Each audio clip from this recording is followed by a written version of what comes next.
Assalamualaikum warahmatullahi wabarakatuh. Welcome back to channel. Selamat datang ke channel saya, Sewangi Atar.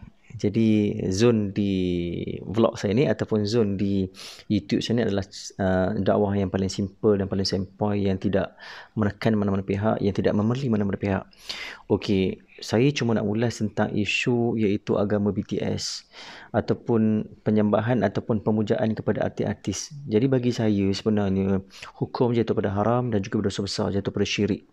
Kita tidak boleh mengagung-agungkan ataupun mentuhankan artis tadi.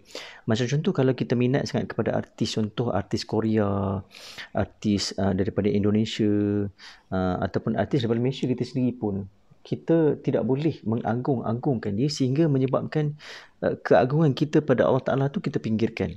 Kecintaan kita pada Nabi tadi kita pinggirkan. Yang kita perlu sayang adalah dua, iaitu Allah Ta'ala dan juga Nabi. Bukan kita perlu agung kepada artis tadi. Artis ni makhluk biasa saja. Contoh, orang suka sangat pada Korea sehingga menyebabkan orang pemujaan kepada Korea. Contoh, orang suka kepada muka Korea, lelaki Korea. Bagi saya, muka yang ala-ala jambu sangat, putih sangat, menyebabkan kita jadi macam Allah. Tak suka memandang je. Bagi kita suka orang kata wajah Malaysia yang sawo matang. Lagi menarik kita melihatnya. Tapi zaman sekarang ni orang suka pada Korea. Suka kulit dia yang putih. Kalau kita fikir balik, dalam 80% ataupun dalam 50%, kebanyakannya banyak artis-artis Korea ni ataupun mereka-mereka ni, kecantikan mereka adalah plastik dah. Mereka dah banyak operate dah. Yang dulu hidungnya penyek tapi dimancungkan balik. Yang dulu giginya jongang ke depan tapi diikat ataupun di operate bahagian gusi dia untuk kembali semula ke belakang. Kita sebenarnya kalau kita tengok balik dari segi hukum Islam, hukumnya jatuh pada dosa besar dan dikira sebagai dosa yang sangat besar, mengubah ciptaan Allah Ta'ala. Jangan kita jadikan dia sebagai idola kita. Rasulullah dah ada, Aisyah dah ada. Aisyah tu punya cantik dah, kenapa tak ikut dia? Rasulullah tu punya handsome dah. Nabi Yusuf AS pun dah handsome. Tapi kenapa pula kita ni sebagai orang Islam, kita kena meniru budaya ataupun kita jadikan orang Korea ni ataupun kita jadikan artis ni sebagai idola kita sehingga menyebabkan kita bertuhankan kepada dia. Tak boleh, maka hukum jatuh syirik. Kalau boleh kita elakkan. Okey, sebenarnya dalam berhibur ni dari segi hukum harus tak jatuh pada haram. Haram ni selagi kalau sekiranya dia bertentangan dengan hukum syarak. Macam contoh, ada pemujaan, pakai pakaian seksi, tidak menutup aurat, muzik yang melalaikan. Kalau muzik itu mengingatkan kita pada Tuhan, mengingatkan kita pada Nabi, mengingatkan cinta kita pada Rasulullah ataupun cinta kita pada agama kita, maka jatuh pada harus. Tidak menjadi masalah pun. Saya sendiri pun suka pada muzik. Jadi muzik itu kita kena pilih. Muzik yang orang kata yang ada yang black metal, muzik yang ada yang orang kata slow, muzik yang orang kata yang yang menyebabkan kita jadi kepada ahli maksiat pun tidak boleh juga. Itu melekakan kita. Tidak boleh. Muzik ni sebenarnya, bila mana kalau kita dengar muzik pada waktu malam, kan, contoh kita dengar muzik tu lah, walaupun muzik tadi muzik yang mengingatkan kita pada keindahan pokok-pokok dan sebagainya ataupun ciptaan alam sebagainya, tapi menyebabkan kita lalai untuk sembahyang subuh, maka jatuh pada dosa besar pula ke atas muzik tadi kita dengar.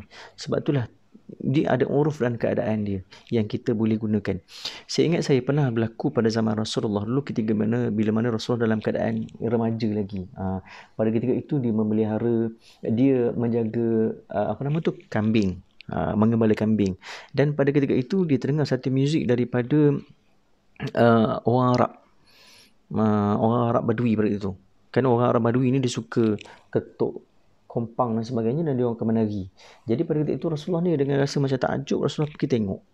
Lepas tu dia rasa macam lain macam. Terus dia pergi ke tepi. Nak tunjukkan sini bukannya Nabi ni suka pada muzik, tidak. Tapi nak menyatakan di sini, lepas seperti itu pun Nabi telah ada cuci hati dia. Nak menyatakan di sini Nabi sendiri pun terdengar. Tapi ada ulama-ulama membahaskan di sini, maksudnya boleh dari segi Islam ataupun dari segi syarak kita mendengar muzik tadi selagi muzik tadi tidak melalaikan kita dan mengajak kepada kemaksiatan, maka harus hukumnya. Okey. Jadi janganlah kita sembah mana-mana artis ataupun janganlah kita menyembah memuja terketerlaluan sangat sehingga menyebabkan kita letak dalam almari, kita letak dekat dalam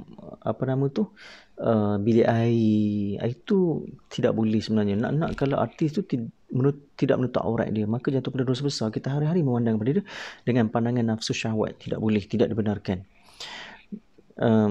Kalau bolehlah, siapa-siapa yang teringin untuk jadi artis, kalau boleh bila kita jadi artis yang ada agama, yang mengajak kepada ke arah kebaikan. Tak masalah nak jadi artis pun, tapi kalau boleh kita jadi artis yang mengajak, yang berdakwah kepada manusia ni, yang peminat kita ni suka pada agama, keindahan.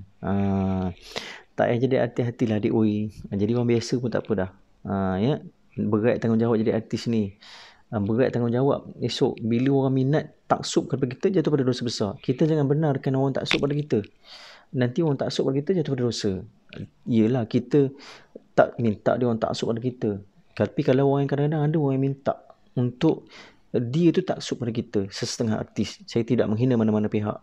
Tapi ada. Sebab saya ni duduk dalam bidang agama ataupun duduk dekat dalam pejabat agama ni. Duduk dengan masyarakat ni. Kita tahu macam mana. Kita bukan nak bersangka buruk, tidak. Tapi kadang-kadang kita kena ada dua sangkaan. Satu sangkaan buruk, satu sangkaan baik. Sebab apa? Takkanlah kadang-kadang couple naik ke atas hotel, kita nak bersangka baik pada dia. Oh, dia ni tengah mengaji rupanya kat atas ni, naik couple ni. Wahal dia buat maksiat. Padahal kita kena ada satu, iaitu yang kedua pula, iaitu sifat buruk sangka. Sifat buruk sangka ni dia mengawal sebenarnya. Dia mengawal hati kita, dia mengawal keadaan sekeliling. Perlu ada dua sifat ni tadi. Tapi kena tengok uruf dan keadaan juga.